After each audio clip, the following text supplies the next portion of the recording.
안녕하십니까? 사랑하는 성도 여러분, 오늘 하루 평안하셨습니까? 오늘 성도님들께서 이 자리에 오시기까지 어떤 주말과 어떤 하루를 보내셨는지 참으로 궁금합니다. 혹시 이 예배당으로 걸어오는 발걸음이 가볍지 않으셨습니까? 마음 한켠에 걱정과 근심이 여전히 남아있지는 않으신지요? 지금 현재 이 아래에서는 이 세이교회에서는 소그룹 수련회가 시작되고 있습니다. 이 삼육동의 각 위치에서 사역으로서 한 역할을 맡고 있는 이 리더들이 이 삼육의 이 남은 자손과 하나님의 그러한 이야기를 듣기 위해서 모인 이 구도자들을 위해서 이 영성 훈련을 정말 뜨겁게 하고 있는 과정에 참여하고 있습니다. 저는 이곳 삼육대학교에서 저희 입술로 주님의 말씀을 선포하여 주심에 다시 한번 하나님께 너무나 감사한 마음으로 너무나도 기쁜 걸음으로 이 자리에 서게 되었습니다. 말씀을 시작하기에 앞서 최근에 있었던 일을 이야기로 한번 시작해 보도록 하겠습니다. 저희 완소학생반은 매일 수요일 저녁마다 말씀 묵상을 하는 시간을 갖고 있습니다. 저번 주 수요일이었죠. 학생반 친구들과 함께 묵상을 하다가 행복에 대하여 이야기를 나누어 보았습니다. 제가 이렇게 질문하였습니다. 학생 여러분은 언제 가장 행복하십니까? 라고 물었죠. 여기 부모로서 계시는 분들이 많이 계실 텐데요. 그 친구들의 대답은 무엇이었을까요? 예상하셨다시피 성적이 잘 나왔을 때, 혹은 용돈을 많이 받았을 때, 혹은 제가 가진 능력을 최대한 발휘해서 기쁨을 얻었을 때라고 대답했습니다. 반대로 곧 이어 이런 고민도 이어졌습니다. 전도사님, 요즘 학교 생활이 너무 힘든 것 같습니다. 그냥 하루하루 버티는 느낌으로 그저 이 시간이 빨리 끝났으면 좋겠어요. 라고 말이죠. 이 조그만한 우리가 나누는 화면 속에서 저를 바라보는 그 학생들의 눈빛에는 피곤함과 답답함이 묻어 있었지만 동시에 누군가 자신을 이해해 주기를 바라는 간절함도 느껴졌습니다. 그 순간 제 마음의 한구석에 쿡하고 찌릿한 느낌이 박혔습니다. 얼마 전까지 안식일에 봤을 때만 해도 예배 시간에 집중하고 말씀에 즐거워하는 그 모습과 오후에 활동을 하면서 말씀을 나누고 서로 장난도 치고 함께 웃고 떠들던 모습이었는데 속에서 이렇게 힘겨운 시간을 꿋꿋이 삼켜가며 견뎌내 나가고 있었구나라는 생각이 들었기 때문입니다. 이렇게 말씀의 묵상이 마친 이후에 이 아이들을 통하여 저희가 어떤 상황에 있든지 단 한 번의 만남, 그 한마디의 말씀, 한순간의 시선이 사람의 인생을 바꿀 수 있다는 사실을 더 깊이 깨닫게 되었습니다. 오늘의 말씀을 준비하며 저에게도 비슷한 한 가지 질문을 던져보았습니다. 나는 지금 과연 내 삶에 만족하고 있는가? 이 만족이란 단어는 참으로 우리 삶의 다양한 환경과 묶여 있다는 것을 다시 한번 곱씹어 보게 되었습니다. 금전적으로 내가 여유롭다면, 다양한 곳에서 내가 성과를 냈다면, 혹은 자녀가, 혹은 부모님께서 아무 탈 없이 그저 잘 지내고 계시면 우리는 흔히 다행입니다. 혹은 만족한다 라고 말하곤 합니다. 그러나 상황이 약간 조금만 달라져도 우리의 마음은 쉽게 불만으로 기울고 감사함이 쉽게 사라지곤 하죠. 이러한 고민은 오늘 본문의 말씀의 주인공인 바울이 빌립보 교회에 보낸 편지 속의 내용인 빌립보서 4장 11절로 13절의 말씀에서도 다루어집니다. 바울은 그 어떠한 상황에서도 흔들리지 않은 만족과 기쁨을 고백합니다. 더욱 놀라운 것은 그가 이 고백을 감옥에서 하고 있었다는 사실입니다. 바울은 당시 로마 감옥에 갇혀 있었는데요. 그의 자유는 제한되어 있었고 앞날은 불투명했으며 안전한 생명조차 보장되지 않은 상태였습니다. 그러나 그는 그 상황 속에서도 어떠한 형편에든지 내가 자족하기를 배웠노니 라고 말합니다. 오늘 저희는 그가 배운 그 자족의 비밀이 무엇인지, 그리고 그 힘이 어디서 나왔는지 함께 살펴보고자 합니다. 먼저 빌립보서 4장 11절의 말씀입니다. 다 같이 읽도록 하겠습니다. 시작. 내가 궁핍함으로 말하는 것이 아니니라. 어떠한 형편에든지 나는 자족하기를 배웠노니. 이 바울이 이 옥중 서신을 통하여 오늘 우리에게 전하고자 하는 자족이란 헬라어 아우토스, 자신을 뜻하는 말과 아르케오, 충분하다의 합성어인 아루타르게스라는 뜻입니다. 이는 내 안에서 스스로 힘이 아니라 하나님이 주신 것으로 충분하다라는 의미를 담고 있죠. 이 자족이란 단어는 70인역 성경에서도 중요한 의미로 사용되는데, 이것은 양식의 목, 곧 하나님이 내게 주신 분량을 받아들이는 마음을 표현할 때 쓰입니다. 다시 말해 하나님이 주셨으니 그것이면 충분하다라는 믿음의 고백이죠. 그는 한 걸음 더 나아가 자신이 어떻게 이 자족을 훈련하며 삶 속에 뿌리 내렸는지를 말해주고 있습니다. 우리가 가진 것뿐만 아니라 누린 것, 심지어 없는 것까지도 하나님의 허락하심 속에 있다는 사실을 믿을 때 우리는 그 상황에 흔들리지 않은 평안과 감사의 사랑, 그리스도인이 될 수 있다는 것을 말이죠. 바울은 이어서 12절 통하여 더 구체적으로 고백합니다. 다 함께 다시 한번 읽도록 하겠습니다. 시작. 나는 비천에 처할 줄도 알고 풍부에 처할 줄도 알아. 모든 일 곧 배부름과 배고픔과 풍부와 궁핍해도 처할 줄 아는 일체의 비결을 배웠노라. 바울은 실제로 인생의 양극단을 모두 경험한 사람이었습니다. 바울은 이 고난을 말하기에 앞서 이미 세상에서 누릴 수 있는 풍족과 지위를 먼저 경험했던 사람이었습니다. 그는 길리기아 다소에서 태어나면서부터 로마 시민권을 가진 특권층이었고, 혈통적으로는 베냐민 지파 출신으로 자부심을 지닌 존재였죠. 또한 예루살렘에서 가말리아 문화의 최고의 교육을 받았으며 유대 사회의 엘리트로 인정받았습니다. 젊은 나이에 바리새인으로 존경받으며 그 당시 교회를 박해할 만큼 종교 권력과도 연결되어 있었지요. 다시 말해 그는 권세와 명예, 교육과 특권을 모두 누린 사람이었습니다. 그러나 그는 그 모든 것을 내려놓고 하나님의 사도로 살아간 바울은 이후에 온몸으로 그 수많은 고난을 겪어야 한 존재지요. 고린도후서 11장의 말씀을 통하여 바울은 이렇게 자신의 여정을 증언합니다. 내가 수고를 넘치도록 하고 옥에 갇히기도 더 많이 하고 매도 수없이 맞고 여러 번 죽을 뻔하였으니 유대인들에게 40에서 하나 감한 매를 5번 맞았으며 3번 태장으로 맞고 1번 돌로 맞고 3번 파선하는데 일주일의 기품에서 지냈으며 또 수고하고 애쓰고 여러 번 자지 못하고 줄이며 목마르고 여러 번 굶고 춥고 헐벗었노라. 성도 여러분, 이것이 바울이 걸어온 길이었습니다. 수차례 매를 맞고 감옥에 갇히고 돌에 맞아 거의 죽을 뻔하기도 하였지요. 게다가 굶주림과 추위, 배고픔과 헐벗음 속에서도 그는 주님의 복음을 전하였습니다.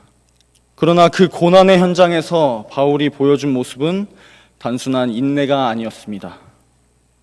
사도행적 214쪽에서는 이렇게 말하곤 합니다. 그들은 기도하는 말로 서로 격려하고 하나님께 찬양의 노래를 불렀다. 그 까닭은 하나님을 위하여 수치를 당하는 것은 가치 있는 일임을 알았기 때문이었다. 그들의 마음은 구속주의 사업에 대한 깊고도 열렬한 사랑으로 기쁨을 얻었다. 바울은 자신이 직접 그리스도의 제자들에게 가했던 핍박을 생각해 보았고, 그가 한때 멸시하였던 영광스러운 진리의 능력을 이제는 눈이 열려 볼 수 있었고 마음으로 느낄 수 있게 된 것을 기뻐하였다. 바울의 이 고백은 단순한 개인의 체험단이 아니라 오늘날 모든 신앙인들의 길을 비추는 영적 나침반이었습니다. 그는 비천과 풍부를 모두 경험하였으면서 나는 일체의 비결을 배워노라 라고 선언했습니다. 그가 본래 강인하거나 성격적으로 긍정적이어서 가능한 일이 아니었습니다. 오히려 그는 저희와 똑같은 연약한 존재였지요. 그러나 그 연약함 속에서 그가 배운 것은 모든 형편과 상황은 하나님의 교실이 된다는 것이었습니다. 그 모든 상황을 통하여 하나님을 더 깊이 경험하는 법을 훈련받은 것이지요. 오늘날 저희는 어떻습니까? 이전과 다른 유례없는 풍요의 시대를 살아가지만 동시에 그 어느 때보다 깊은 결핍을 경험하고 있습니다. 시선을 돌리며 넘치는 물질과 편리한 문명이 있지만 정작 저희의 마음은 공허함과 불안으로 가득 차 있죠. 풍요의 외핍 속에 숨은 결핍, 그것이 현 시대의 초상입니다. 이처럼 풍족함 속의 결핍과 결핍 속의 풍족함은 공존하며 저희의 삶을 끊임없이 흔들고 있습니다. 바울은 이러한 긴장 속에서 살아가는 저희에게 깊은 울림을 줍니다. 그는 단순히 가난을 견디거나 부요를 관리하는 법을 배웠다고 말하지 않습니다. 오히려 그는 모든 상황을 해석하는 시각을 하나님 안에서 새롭게 얻었다라고 말합니다. 세상적 기준으로는 굴욕과 실패라 여길 자리조차 바울에게는 하나님을 더 깊이 만나는 통로가 되었던 것이지요. 풍부는 자기 자랑의 근거가 아니라 나눔의 책임으로, 궁핍은 절망의 낙인이 아니라 신뢰의 훈련으로 이해한 것입니다. 저희는 성취와 성공으로 가득 찬 순간에도 여전히 불안을 감추지 못할 때가 있곤 하죠. 반대로 실패와 좌절을 겪을 때는 인생의 전체가 무너진 듯 느껴지기도 합니다. 그러나 저희에게 이렇게 묻습니다.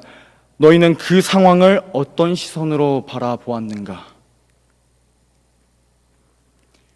어떠한 시선으로 바라보았는가? 그 자체가 중요한 것이 아니라 하나님을 향한 저희의 노력과 응답이 더 본질적이라는 사실입니다. 특히 저희의 신앙 공동체 안에서 이 교훈은 절실할 것입니다. 이 교회가 또한 저희 삼육대학교가 성장하고 부흥할 때 저희는 그 모든 성과를 은혜와 또한 겸손한 마음으로 하나님께 드려야 하는 것이지요. 반대로 교회가 침체와 도전을 겪을 때도 하나님이 여전히 역사하심을 붙잡아야 합니다.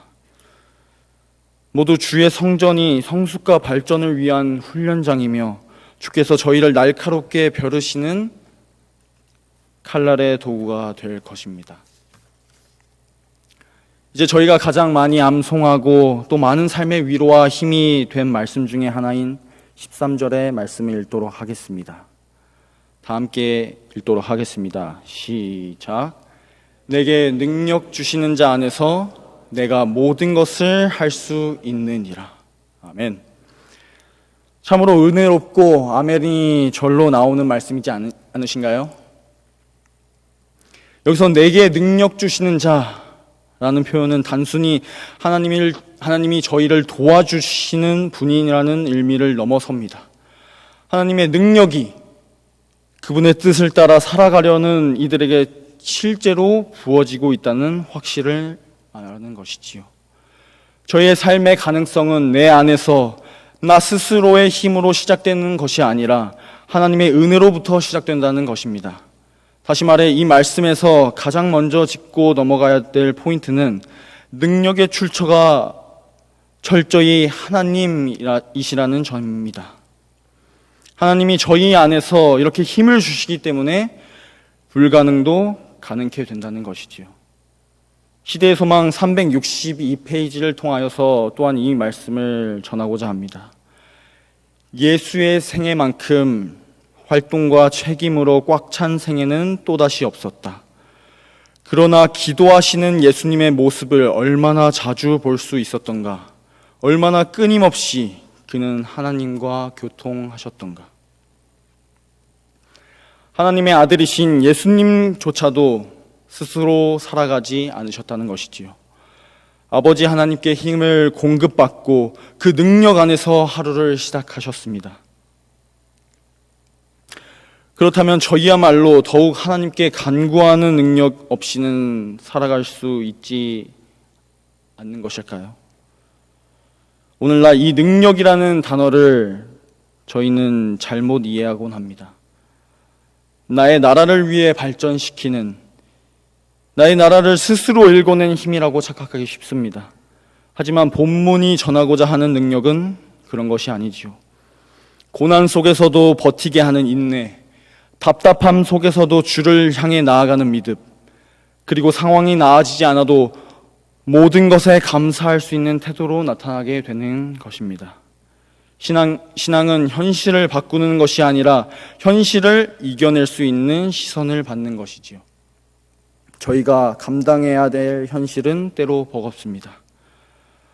각자의 역할로 해야 할 일은 산더미처럼 많고 마음은 점점 지쳐가고 그 가운데 기도를 하긴 하지만 당장 변하는 것이 없으니 우리는 그 기도의 응답이 받지 못한다고 느껴질 때도 많이 있습니다. 그러나 하나님의 약속은 분명합니다. 두려워하지 말라. 내가 너와 함께함이라. 놀라지 말라. 나는 내 하나님이 됨이라. 내가 너를 굳세게 하리라. 참으로 너를 도와주리라. 참으로 나의 의로운 오른손으로 너를 붙들리라. 이것이 바로 말씀과 연결된 진정한 능력입니다. 그분이 붙드시기에 우리는 무너지지 않을 수 있는 것이지요. 능력 주시는 자 안에서 새 삶을 얻고 고난의 벽을 허물고 말씀대로 살아가려는 작은 결단의 실을 매일매일 꿰어갈 수 있는 것입니다. 제가 이 말씀을 가장 선명하게 체험했던 순간이 있었습니다. 바로 작년 겨울, 바로 제가 필리핀 민다나오 지역에서 아직 아닙니다. 순간에서 그 두마야스라는 외진 시골 마을로 봉사대를 다녀왔을 때입니다. 그곳은 모든 것이 낯설었습니다. 익숙하지 않은 언어, 불편한 잠자리, 그리고 굉장히 열악하고 그 조그만한 교회라고 하는 곳이 쓰러져가는 이 나무와 주변에 돌아다니는 이런 쥐, 각종 벌레들로 굉장히 피폐된 상황이었습니다. 그럼에도 불구하고 저희 봉사대는 기쁜 마음으로 사역을 시작했습니다. 그러나 저희가 아무리 웃음으로 다가가고 말을 걸고 그들에게 친근하게 되었지만 그들의 눈빛엔 경계심이 가득했습니다. 그 속에서 그들에게는 고작 며칠 있다 갈 사람들 혹은 그저 외지인이라는 꼬리표를 달게 되었죠. 그렇지만 저희는 포기하지 않고 그들의 사회에 어울리기 위해 많은 노력과 기도로 그 무더운 날씨 속에서도 우리는 여러 프로그램과 매일매일의 전도의 시간을 가지며 진심을 다했습니다. 이렇게 열심과 기도로 준비했는데 사람들이 많이 모였을까요? 방금 사진과는 다르게 그렇게 많이 모이지 않았습니다. 그 조그마한 오두막에 끽해봐야 10명도 안 되는 사람밖에 모이지 않았지요. 그렇다 하더라도 그들은 기쁨으로 말씀을 보러 온 것이 아니라 그들의 표정은 굳어 있었고 마음의 문은 열리지 않는 상태로 앉아 있었지요. 속으로 저희는 이렇게 생각했습니다. 우리가 정말 이곳에서 의미 있는 일을 하고 있는 걸까? 혹은 우리가 가진 것으로 이곳에서 부흥을 일으키기에는 너무나 부족하지 않을까? 라는 의심을 말이죠. 그러나 기도의 응답이었는지 시간이 흐르면서 조금씩 변화가 시작되었습니다. 저희는 그들의 언어를 서툴지만 진심을 담아 따라하며 그들의 언어로 찬양하고 그들의 문화와 이야기로 전도의 말씀을 준비하여 전하였습니다. 그제서야 그들은 눈빛이 조금씩 바뀌었습니다. 조심스러운 미소가 번졌고 어느 순간부터는 함께 웃으며 그들의 언어로 찬양하고 주님의 말씀을 나누는 자리가 자연스럽게 열리며 모든 이와 거리는 빠르게 좁혀질 수 있었습니다. 그 짧은 시간이었지만 하나님께서는 이 외지인으로 간 저희의 신분과 현지인들의 그 장벽을 말씀과 사랑 안에 허물고 그 사이를 이어주고 계시다는 걸 분명히 느낄 수 있었습니다. 그 봉사 기간의 활동이 거의 끝날 무렵 저희는 매일 저녁 하루 동안에 서로의 섬김을 돌아보는 피드백 시간을 가졌었는데요. 마지막 날 밤 한 동기가 제게 이런 말을 해주었습니다. 오늘 형의 얼굴에서, 아니 오빠의 얼굴에서 하나님을 만난 사람의 얼굴을 봤어 라고 말이죠. 그 말이 아직까지도 마음 깊이 여운 있게 남아 있었습니다. 그곳에서 저는 누구보다도 제 부족함을 처절하게 느끼고 무너지던 시간이었는데, 이 말을 듣고 하나님께서 제 안에서 누군가를 사랑하게 하는 힘을, 또는 누군가를 바라보게 하는 시선, 그리고 교제하게 하는 은혜를 주셨다는 사실을 뜨겁게 느낄 수 있었습니다. 그 마지막이 되는 안식일, 어떠한 변화가 일어났는지 앞에 보시는 것처럼 사진 속에 담을 수 없을 정도로 많은 인원이 마지막 안식일의 말씀을 가질 수 있었습니다. 아멘이지 않나요? 네, 감사합니다. 그 순간의 경험으로 인하여 저희는 내게 능력 주시는 자 안에서 내가 모든 것을 할 수 있으니라, 이 말씀의 힘을 다른 시각으로 볼 수 있게 되었습니다. 더 이상 이것은 저에게 추상적인 구절이 아니라 하나님께서 부족한 나를 통하여 일하실 수 있다는 확신이자, 제가 어떤 자리에 있어도 그분의 힘으로 살아낼 수 있다는 실제적인 위로로 자리 잡게 된 것이지요. 사랑하는 삼육대학교 성도 여러분, 오늘 저희가 함께 나눈 빌립보서 4장 11절로부터 13절의 말씀은 하나님의 사람 바울이 어떻게 현실 속에서 믿음을 붙들고 살아냈는지를 다시 한번 강조하고 있습니다. 그는 이렇게 말했습니다. 나는 자족을 배웠다. 나는 어떤 상황에서도 흔들리지 않는 일체의 비결을 훈련받았다. 그리고 그 모든 것의 중심에는 하나님이 내게 주시는 능력이 있었다. 이 세 구절이 바울의 내면을 움직였던 영적 원리를 통하여 우리에게 세 가지 교훈을 담아줍니다.